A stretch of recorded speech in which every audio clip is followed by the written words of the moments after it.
શ્રી ગણેશાય નમઃ. નમસ્કાર દર્શક મિત્રો. મંગળનું કર્ક રાશિનું ગોચર ક્યારથી છે, એની મેષ રાશિથી મીન રાશિ સુધી એની શું અસર થશે તેની વિશેની માહિતી આપણે જોઈશું. અગ્નિ તત્વના કારક મંગળ. મંગળ એ મંગલ કરતા પણ છે અને દંગલ કરતા પણ છે. સારું ખોટું બધું કરી શકે. બુધની મીન રાશિથી રાશિ પરિવર્તન કરી ચંદ્રની કર્ક રાશિમાં એ ગોચર કરશે. તારીખ 3/4/2025 થી 6 જૂન 2025 સુધી કર્ક રાશિમાં મંગળ રહેશે. સૌપ્રથમ જાણીએ કે મંગળ એ કેટલા લોકોને પ્રભાવિત કરે છે, કઈ કઈ વસ્તુઓ પર એની અસર થાય છે. જો તમને મંગળ શુભ ફળ આપતા હોય તો શું અનુભવાય, બદ મંગળ એટલે કે અશુભ મંગળ હોય તો કેવી સ્થિતિ કરે છે, તેમજ જેનામાં અશુભ મંગળ હોય એમને કયા કયા ઉપાય કરવા જોઈએ કે જેનાથી ને શુભ ફળ એનું પ્રાપ્ત થાય, એ વિશેની માહિતી આપણે જાણીશું. સૌપ્રથમ તો જોઈએ કે મંગળ એટલે લોહી, જુસ્સો, પરાક્રમ, ભાઈઓનું સુખ. મંગળ ભૂમિપુત્ર છે.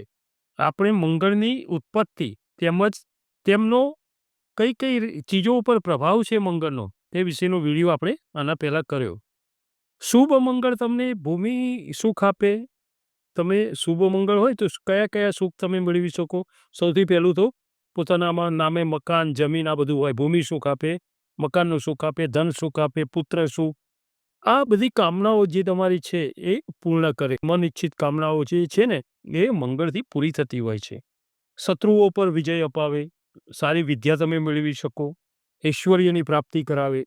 એવું કહેવાય છે કે અભિષ્ટ સિદ્ધિ અપાવે. એમાં બધું આવી જાય. એમાં એવું કહેવાય છે કે ધર્મ, અર્થ, કામ અને મોક્ષ આ બધું દીર્ઘ આયુષ પણ અપાવે.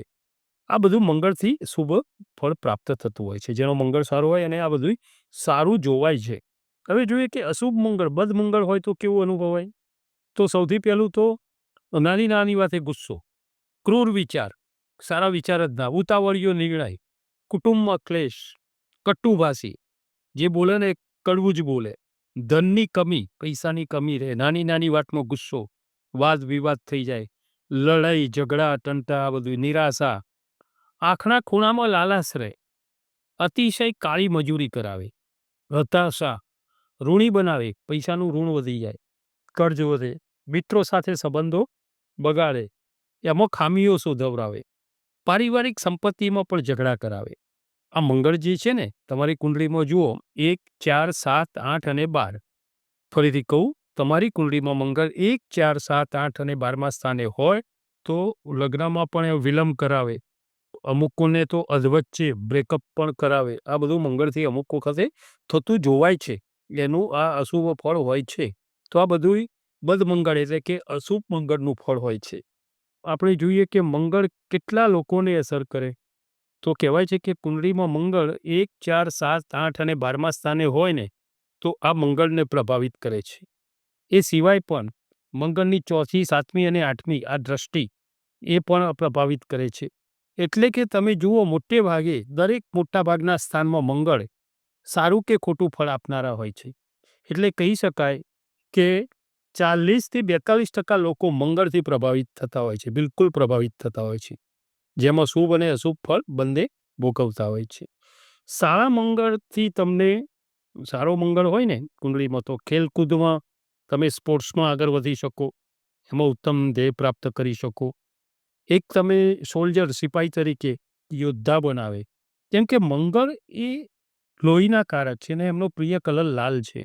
બહાદુરી, પરાક્રમ એ મંગળથી જોવાય. બાહોશ એ મંગળથી જોવાય. હવે જો ખરાબ મંગળ હોય તો તેનો ઉપાય શું કરવા? પ્રથમ તો એવું કહેવાય છે કે મંગળ જે છે ને કોઈ પણને ખરાબ હોય તો હનુમાનજીને શરણે જવું. મંગલ કો જન્મે મંગલ હી કરતે. મંગળવારે સવાર સાંજ હનુમાન ચાલીસા, પછી સુંદરકાંડનો પાઠ આ બધું કરવું જોઈએ. બીજું મંગળનું દાન, લાલ વસ્તુનું દાન, લાલ વસ્ત્રનું દાન, મસૂરી દાળનું દાન કરો, ગોળનું દાન કરો. આ બધું સારું વસ્તુ છે મંગળના અધિપત્યવાળું. તો આ બધું દાન કરવાથી પણ મંગળ શુભ રહે છે.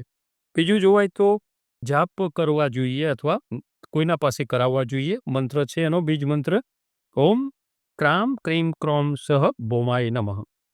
આ મંત્રના 40,000 જપ સંખ્યાથી એના જાપ કરાવવા જોઈએ અથવા કરવા જોઈએ. બીજું શિવ પૂજા કરવી જોઈએ. યજ્ઞ મંગળ શાંતિ યજ્ઞ કરાવવા જોઈએ. બીજું કહેવાય કે મૂંગા રત્ન જે મંગળનું રત્નનું નામ છે મૂંગા રત્ન એ તમારે અનામિકા આંગળી જે ભગવાનને ચાંદલો કરીએ છીએ ને એ આંગળી ઉપર કોઈ જ્યોતિષીની પરામર્શ લઈ અને સોનામાં ધારણ કરવું જોઈએ.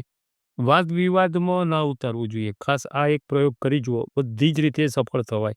કોઈ પણ વાતચીત ચાલતી હોય ને તો સામેલાની પૂરી વાત સાંભળી અને પછી અભિપ્રાય આપવો. કેમ કે વાદ વિવાદમાં ના ઉતરો ને તો બી મંગળ શુભ બની જાય છે. કેમ કે મંગળથી વાદ વિવાદ પણ થતા હોય છે. વૃશ્ચિક રાશિ અક્ષર નય. તમારી રાશિના સ્વામી મંગળ જે તારીખ 3 એપ્રિલ 2025 6 જૂન 2025 સુધી એમનું મંગળનું કર્ક રાશિનું ગોચર જે તમારી રાશિથી નવા ભાવથી રહેશે. જે નવો ભાવ છે ને એ ભાગ્યનો છે. અહીં તમારે શનિદેવની દૈયા પણ પૂરી થઈ ગઈ છે. અહીંયા જે બધી તકલીફો નાની મોટી સમસ્યાઓ હતી એ બધી હળવી થશે. અહીં ભાગ્ય તમારું સારું સાથ આપશે. જે બી કામ કરો છો તમે એમાં તમને ભાગ્યનો પણ સહકાર મળી રહેશે. તમારી રાશિના સ્વામી કર્ક રાશિમાં આવતા તે નીચેના બને છે. કર્ક રાશિમાં મંગળ નીચના બને છે. આથી સંપૂર્ણ શુભ ફળ તો કોઈ રાશિને આપશે નહીં, પરંતુ બધી રાશિને સંપૂર્ણ ફળ નહીં આપે, પરંતુ તમારી રાશિ માટે આ સારું ફળ આપશે. જો તમારી જન્મકુંડળીમાં બદમંગળ નહીં હોય અથવા તો કોઈ અશુભ ગ્રહ નહીં હોય, અશુભ ગ્રહ સાથે યુતિ નહીં હોય, તો તમને ભાગ્યનો સાથ પણ સારો મળી શકશે. મહેનત તો પૂરું ફળ અહીંયા તમને અપાવે. મંગળની ચોથી દ્રષ્ટિ તમારી રાશિથી 12મા સ્થાનેથી રહેશે. અહીંયા તમારે ખર્ચા વધી શકે છે. અણધારે આકસ્મિક ખર્ચ વધી શકે છે. મંગળની 7મી દ્રષ્ટિ તમારી રાશિથી 3જા સ્થાને રહેશે. 3જું સ્થાન છે સહોદર અને પરાક્રમનું સ્થાન છે. અહીંયા તમને કાર્ય કરવામાં આળસ આવી શકે. તમારા જુસ્સામાં કાર્ય પદ્ધતિમાં ધગસ ઓછી થતી જોવાય.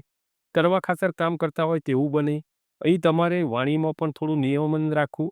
કેમ કે આ પહેલાંના વિડીયોમાં આપણે વૃશ્ચિક રાશિનો વિડીયો કરેલો છે. એમાં વૃશ્ચિક રાશિનું વ્યક્તિત્વ કેવું છે એનું આપણે કહેલું છે કે તમે કેવા છો, કેવા પ્રકારનું તમે એ જોજો, એ જોઈ લેજો. તમારો સ્વભાવ અને આ બધું કેવું છે એ બધું આપણે કહેલું છે. કેવો છે સ્વભાવ? એક ગાને બે ટુકડા. કોઈ પણ સાચી વસ્તુ હોય ને તો તમે ઝડપથી કોઈ બીને જણાવી દો છો. એક પણ ક્ષણ વિલંબ કર્યા વગર સાચી વસ્તુ સ્પષ્ટ મોઢા પર કહી શકો છો તમે. એટલે આ સ્વભાવને લીધે તમને થોડું અમુક સંબંધોમાં પણ તકલીફ આવતી હશે. ખૂબ જ તમારું આમ જે સ્વભાવ જે બીજો કરો ને આમ જોઈએ ને તો ભોળો બહુ સ્વભાવ છે.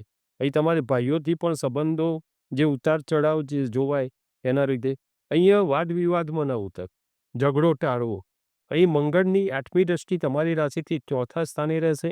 જે માતા મિત્રને વાહનના સુખ ઉપર અસર કરી શકે છે. અહીંયા તમને માતાના આરોગ્ય વિશેની થોડી ચિંતા રખાવે. મિત્રોમાં પણ ખરા સમયે સહકાર ન મળી શકે. મિત્રોથી વાદ વિવાદ ટાળવો. અહીં તમને તમારા વ્યવસાયથી સારું જોવાશે. કેમ કે ભાગ્યના મંગળ સારો ભાગ્યોદય પણ કરાવે. બીજું સ્થાન પરિવર્તન પણ કરાવ્યો. મંગળ એ ભૂમિપુત્ર છે એટલે જગ્યાનું પરિવર્તન પણ થાય. નોકરી કરતા માટે પણ કોઈ બીજી જગ્યાએ જવાના યોગ બને, ટ્રાન્સફરના યોગ બને. આ બધું અહીં તમારા કાર્યની સરાહના થાય, તમારો પ્રભાવ સારો પડે. કાર્ય પદ્ધતિમાં તમારો કાર્ય કરવાની જે તમારી પદ્ધતિ છે એનાથી તમારો કામનો પ્રભાવ સારો પડે. અહીં તમને સંતાનનું સુખ પણ સારું મળે. તેમનો પ્રોગ્રેસ જોઈ શકો. એમની પ્રગતિથી તમને આનંદ થાય. તેમના વિવાહ અંગેના કાર્યો જો બાકી હોય એ પણ અહીંયા તમે મંગળના લીધે માંગલિક કાર્યો પણ કરાવી શકે મંગળ. અહીંયા તમારે થોડું સ્વાસ્થ્ય અંગે થોડું ધ્યાન લેવાનું છે. એકંદરે આ કર્ક રાશિમાં થતું ગોચર મંગળનું એ તમને તમારી રાશિ માટે, વૃશ્ચિક રાશિ માટે ભાગ્યનો સાથ અપાવનારું રહેશે. તમારી રાશિના સ્વામી છે. આથી તમારી રાશિ પર ખાસ મંગળનું અધિપત્ય હોય છે. આથી તમારી રાશિ માટે આ કર્ક રાશિનું મંગળનું ગોચર એ સારું જોવાશે. નમો નારાયણ.